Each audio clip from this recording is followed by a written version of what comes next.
Okay, good afternoon. Due to COVID-19, Council is taking the necessary steps to limit in-person meetings. As such, the Council members will be participating electronically in this meeting. I am here at the Township with the Clerk and the CAO, and we are physically distanced. Residents are provided with the options to watch or listen to the Council meeting. You can watch it live online at www.springwater.ca live, or listen to the meeting from a telephone at the number 647-558-0588 and use the meeting ID 849-3872-6330 and the pound sign. This is available during the meeting, and for those who are unable to watch the live stream, you can review the meeting at your convenience by watching the video on the Township's YouTube channel, there's a link for that on the Township website. Can I have a mover and a seconder to open the meeting? Councillor Ma and Deputy Mayor Coughlin, that the meeting of the Council of the Township of Springwater of September 2nd, 2020 come to order at 5:12 p.m. All those in favor? That is carried. Are there any pecuniary interest, Council members, to disclose? All right, seeing none. The topic is additional residential units, secondary suites. I now call upon Planner Deborah Ann Lisk to make a presentation on that topic, please. Thank you, Mayor Allen. Just making sure everyone can hear me okay? Yep. Okay, perfect. So good evening, Mayor Allen and members of Council. Thank you for attending tonight's workshop on additional residential units. The purpose of tonight's meeting is to provide just a brief overview of planning policies and to gather some feedback from Council regarding secondary units. Essentially, the Planning Department is looking for Council's input on these types of units and how we want to see them within the Township of Springwater. We'll be using the input gathered from tonight's meeting to draft policies that will be brought forward at a later date at the public meeting for these units. So there is a presentation that was given to you on the agenda. I will be following those slides and just letting you know when to move to the next slide. So we're going to go to slide 2 now. So also provided tonight on the agenda was a report written in February of this year, which outlined policy framework for permitting these types of units. Sorry, is there a question? Yes, Councillor Cabral. Yes, Mayor Allen, thank you. I just would like it, if possible, if you could just tell me how far behind I am in a couple of minutes, minute-wise. Sorry, I lost my connection. Okay, we have just started the presentation by Planner Deborah Ann Lisk, and she's referring to the presentation that we have attached to the agenda. If you can pull that up and follow along with that, she's making that presentation. Thank you. Go ahead, Planner Lisk. We're just on slide 2. So I was just discussing that there was a report written in February of this year that provided the policy framework for permitting these types of units. I'm not going to go into all of that detail of the planning policy right now, but I will just touch on a few points. The province and the county have provided policies and legislation to permit these types of units. The Township of Springwater official plan and zoning bylaw do not permit these units as of right, so that's why we're going through this process to amend our official plan and zoning bylaw to provide the necessary policies and regulations for these types of units. So I'm just going to go to the next slide now. So in this slide, you'll just see a flow chart of the process that we'll be doing to permit these units. Obviously, there was a bit of a modification due to the pandemic, but I am on schedule to hopefully have these policies to Council this year. And then moving forward to the county for their approval early next year, depending on their timeline, of course. So we're going to go to the next slide now. So just as a brief policy overview, obviously the province has provided the necessary legislation to permit these units back in 2012 as well as 2019, most recently.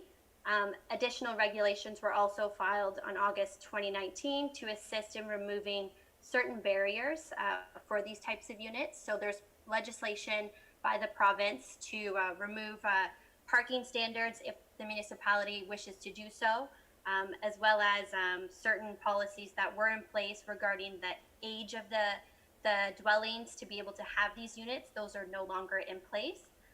The Planning Act now is to permit these units in any single detached, semi-detached row house, and as well as any detached accessory residential structure. So that's a change in 2019 that came out, and that's why we'll be looking at it for all of those dwellings today. Now, just a brief comment on the County of Simcoe. They also allow for and encourage lower tier municipalities to enact provisions in their official plans and zoning bylaws to permit these units. There's also funding opportunities through the County of Simcoe through their secondary suite program, which obviously is subject to their criteria of those programs, but just wanted to make a comment that, you know, the province and the county are ahead of us in terms of permitting these units, and now it's for the township to look at and permit the units. So we can slide past number 5. That's just a brief slide on the Planning Act policies and how they are worded today. And as I mentioned, you know, the policies are strict, and we shall permit these types of units in detached, semi-detached, or row house, as well as accessory structures. So we'll go to slide 6 now. The next few slides are just, you know, to generate some discussion and to look at how these units can be found in the communities. It's important to consider each of these types of units and how the zoning bylaw will provide the guidelines to regulate the units in terms of the size, the location, appearance. And that's pretty much what we're going to get into today, hopefully. The next few slides will just show how these units can be found throughout the community.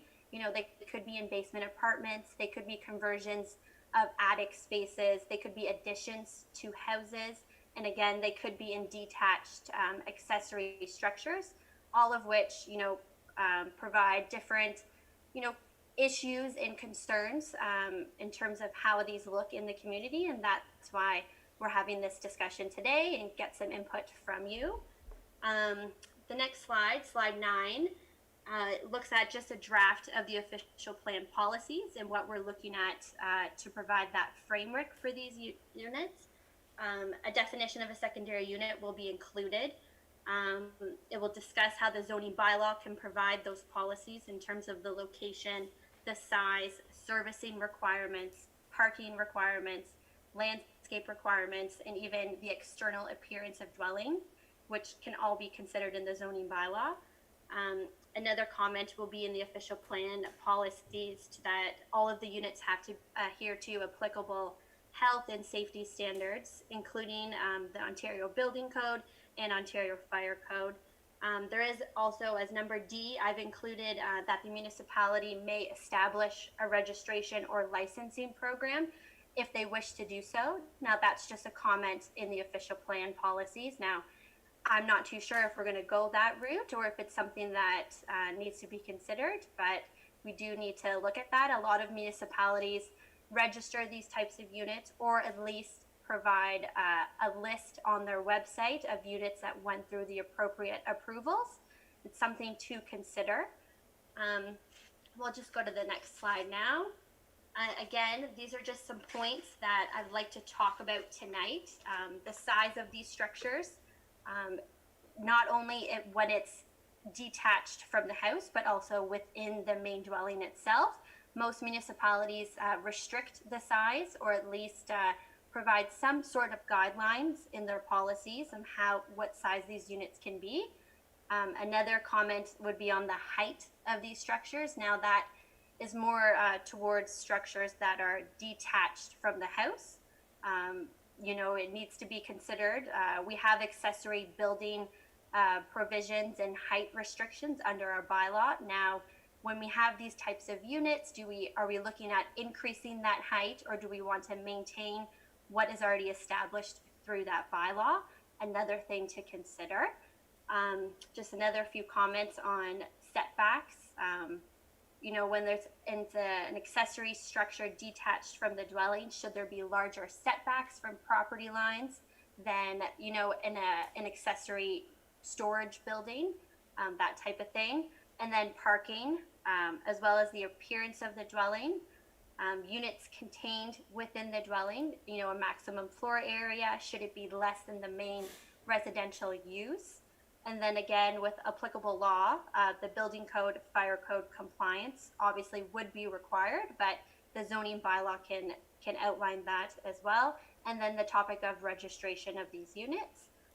So we're just going to go to the last slide now.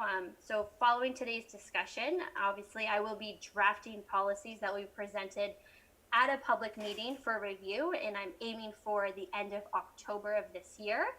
And that will help us gather some more feedback from council as well as members of the public on these policies. And then we'll be moving forward to recommendation of approval by the end of this year. So that's pretty much the conclusion of this formal presentation today. I would hope to turn this conversation over to council to gather some feedback and to discuss some thoughts and ideas on secondary units and how we can provide policies to permit these types of units while mitigating any potential impacts and concerns from the community. So I think I'll turn it over to any questions, and then hopefully we can generate some discussion. Thank you. Thank you, Planner Lisk. Start with Councillor Moore. Thank you, Mayor Allen. Through you to Planner Lisk. I don't see on the bylaw policy draft shared services. So is that something that we need to consider with rural properties that we would be allowing based on a shared well and a shared septic? Or are we looking at sort of farm properties that could have complete existing other homes, maybe 2 or 3? Planner Lisk. Through you, Mr. Chair, to Councillor Moore. Yes, you're correct. We will have to be looking at servicing for rural accessory units as well as... Sorry, can you hear me? Yes. We will have to look at those types of scenarios for rural units as well as more urban units that would be on servicing. So servicing and shared servicing is definitely something that will come up and will be required to be looked at through the building department. These units have to be serviced. They have to have the appropriate septic system and water to be able to receive that building permit. But definitely the servicing will be, a requirement under the zoning bylaw. How we want to do that and the wording that will be used is something that I'll be working on now. So any more input on that is greatly appreciated. Thank you. Follow on, Councillor Moore. Thank you very much. So potentially we could end up with, like the older days when you had a farmhouse and then you would have a secondary house on the same property, sharing a well or sharing a septic. But I mean, that used to happen quite often. And then of course it went by the wayside. Those properties though, would they be deeded separate or would they still be part of the one property? Planner Lisk. Through you, Mr. Chair, to Councillor Moore.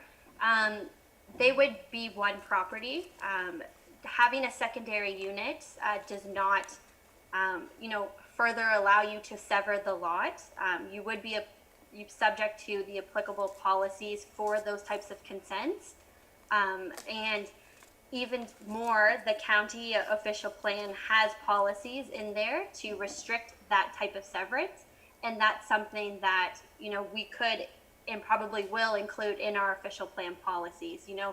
If you do have additional residential unit, a secondary unit, it does not, further support your consent application or permit you to have a lot creation unless you meet other policies. Director Spagnell popped up on the screen. Did you have anything you wanted to add to that, Director Spagnell? Thank you, Mayor Allen. I think Planner Lisk hit the nail right on the head, is that we would want to consider whether or not the second units, especially the attached accessory dwellings, would open the door for severances in our agricultural areas. So that'll have to be something that we're going to have to tie down and take a look at through the policies. Thank you. Councillor Cabral? Thank you, Mayor Allen. I'm just thinking with respect to the basement apartments, and if Director Spagno might be able to, or possibly Director Ippolito. With respect to allowing the basement apartments, is there any mechanism in place or code in place to provide for the egress of the people who might, be renting a basement apartment, or is just the regular one out exit still suitable? Well, let's go to Planner List first, because it's her report, and give her a chance, and then I see Director Ippolito there, so he can follow up. Planner List? Through you, Mr. Chair, to Councillor Cabral. I believe under the building code, any additional residential unit would require its own entrance. And that is something we could also have in our zoning bylaw. You can't have an additional residential unit without that separate entrance. But I will turn that over to Director Ippolito if he has any further comments to make on that. Director Ippolito? For Mayor Allen to Councillor Cabral, I would suggest, first of all, maybe start off by, yes, there is provisions currently in the building code where it does talk about exit facilities. So in the case of a basement apartment, yeah, it's very stringent along the lines of requiring a separate egress facility specifically for that unit to have the ability to get out of that specific unit. I would suggest you probably don't want to put in zoning bylaw. The building code has and I should actually indicate that the fire code also has this very same provisions as well, or very similar, where there are controls to ensure that there are exit facilities that are going to be put in place. It's there under its own regulation, and it can stand alone without really needing to maybe include such provisions in the zoning bylaw, just in case it gets changed, because it has been a subject that has changed with accessory units because of the importance and the push for them now. They are continually changing what was required at one point, and now slightly different or less stringent requirements to allow them to be a bit more available to the general public. Thank you. Planner List, the report referred to approximately 20 of these that have happened in Springwater. Two questions. Can you just give us an overview of the nature of the ones that have happened over that period, and the subsidy available from the county? Have they been used in most or all of those situations? And how long do you see that subsidy going forward? Thank you, Mayor Allen. My report mentioned about 20 applications that we have previously received site-specific approval for these units. I will say most of those, probably 3/4, are within the dwelling in the basement as an in-law suite, that type of approval. Most of the units in the inquiries that we do get are for family members or in-laws, that type of situation. There was 2 that we approved last year that were detached from the house. So one was above a detached garage, and then one was a standalone unit in the applicant's backyard. So those, the majority of the nature of the previous ones were within the house, and then there was just a few that were actually detached. In terms of the county funding, the secondary suite funding, I do know of a few that received funding from the county. I can't comment on all 20, but I will say about 3 that I'm aware of that received funding. I can't really comment on the timeline for that program and how long it would be available, but I do know it has been going for a number of years. I want to say at least 5, and it's something that I think is great. It's a little bit tricky to coordinate when the township here doesn't have those policies to permit these types of units. So it is something that I think we'll see an increase once we do permit the units. Now, I can't really say how long that funding will be there, but I can check back with the county and see if I can get an answer for you. Okay, thank you. And your presentation refers to gathering feedback from the public on drafted policies. You say date of the meeting to be determined. Can you give us just a rough time frame as to when you're targeting for that and the method of getting that feedback? Yes, thank you, Mayor Allen. We will be scheduling a public meeting that will have the drafted policies, and right now the timeline is for the end of October. There will be an info report presented to council in October before that public meeting that will have some drafted policies for consideration by council as well as the members of the public. I will say we have received a lot of inquiries on a daily basis on these units, and I have been gathering letters and emails for the past few months on these types of units. So we probably will have quite a few members of the public out there to look at these policies, which will generate some good feedback for us. Thank you. Other comments? Councillor Ma Chapman. Thank you, Mayor Allen. Just a quick question on the DC charges. So the ones we have now, the two, they were, since they're site zoned now, they were charged DC funding, and if we go ahead with this, prohibit them, then the DC is exempt. Am I correct? Planner Lisk. Through you, Mayor Allen, to Councillor Mott Chapman. I'm not a DC expert, but I have worked with those applications in the past that came up. The way that our DC bylaw works is it exempts additional residential units when they are within the dwelling. If they're detached, it triggers development charges. So there was 2 units this past year that triggered those development charges. The other units within the dwelling, they would be exempt under our current bylaw. Now, the province has put forward legislation to exempt all units from development charges, but that policy is not yet in effect. And I do not know the timeline for when that will be in effect, but that's where we stand right now. Thank you. Councillor Cabral. Thank you, Mayor Allen. I guess I'm looking for some clarification with respect to the temporary garden suites. Some of those have gone in on a term basis. When the zoning bylaw is changed, will those individuals be in a position then to apply for the secondary unit? And still, at that point in time, they won't be paying the DCs if the provincial legislation goes ahead. So they would then become permanent. I'm just trying to get some clarification on how that might work. Planner Lisk. Through you, Mayor Allen, to Councillor Cabral. Definitely what I see occurring is those units will need to meet any policies that we put in place through our zoning bylaw. So those temporary garden suites, depending on the size, the location, they will have that opportunity to, comply with the bylaw, or we will look at another process in order to make those units permanent if they wish to do so. And yeah, you're correct. Development charges under a garden suite, they are exempt because it's a temporary structure.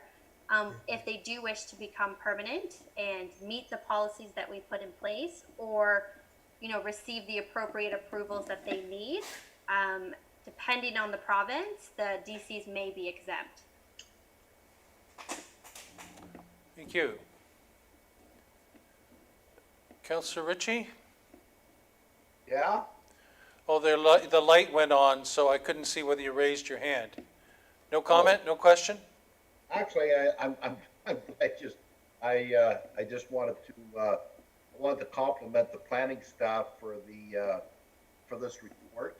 It's a good report. It's much needed as when you read it. I don't need to tell anybody about the housing crisis that we see in our market today. I welcome this very, very much. And I think it would smooth out the process on the planning department side when these applications come forward. So the province is on side, the county's on side. If we can smooth out and make it a little easier, this is, I welcome this 100%. I look forward to the report coming up later on. So, Thank you. Will you move the receipt of the presentation then? sure. Okay, did you have a question, Deputy Mayor Coughlin? Yes, thank you, Mayor Allen, and through you to Planner List. So the intent for the DCs as it stands right now, when we have an in-home addition, there is no DCs applied, but if it's out of the home, DCs are applied. And understanding that the change should be coming, are we going to put it in as we're still going to charge DCs? Understanding that our development charges are put in place to cover the cost of additional services, but with more people living in the home or more people living outside the home, I'm just curious as to the mindset as to why we would have one apply to the two different situations. Planner Lisk? Through you, Mayor Allen, to Deputy Mayor Coughlin. It's a difficult question for me to answer. You know, development charges, usually that is not found within the zoning bylaw in terms of the policies for these units. It would be triggered at the building permit stage when they review, when the finance department reviews those permits. In the future, my understanding is if the policies from the province are put in place and in effect, then the DCs would be exempt for all units, any accessory units within the dwelling or outside of the dwelling in a detached structure. Now, I can't comment on the DC bylaw and how, you know, what the process is in terms of when those policies are in place and us updating our own DC bylaw. And I have to refer to the finance department for that answer. Yeah, I'll turn it over to CEO Schmidt. Thank you, Planner Lisk. Thank you, Mr. Mayor, and further to Planner List's comments. So until obviously the DC legislation is changed, we would be in a position where we would still have to charge for development charges in those particular cases. Until that legislation is changed, that's our obligation. So if and when that decision is made, which we continue to pressure the province to make some changes or make a decision on that, we're in a position where we would essentially still have to treat it as it is today. So, like I said, until legislation is changed, DCs would be applicable. Okay, could I have a seconder for this motion then, please? You moved it, Councillor Ritchie. Councillor Cabral, that the presentation from Deborah Ann Lisk, planner on additional residential units, secondary suites, be received. All those in favor? That's carried. And bylaw confirming and adopting proceedings, mover and seconder. Councillor Moore and Councillor Maud Chapman. The bylaw 220-063 to confirm and adopt the proceedings of council. The special meeting held on September 2, 2020 listed herein be signed and sealed by the mayor and clerk. All those in favor? And a motion to adjourn this special meeting. Deputy Mayor Coughlin and Councillor Maud Chapman. The special meeting of the Township of Springwater does now adjourn at 5:40 p.m. to meet again in regular meeting on September 2, 2020 at 6:30 p.m. The council chambers at Min Center, Minnesing. All those in favor? Carried. Thank you for the discussion and presentation.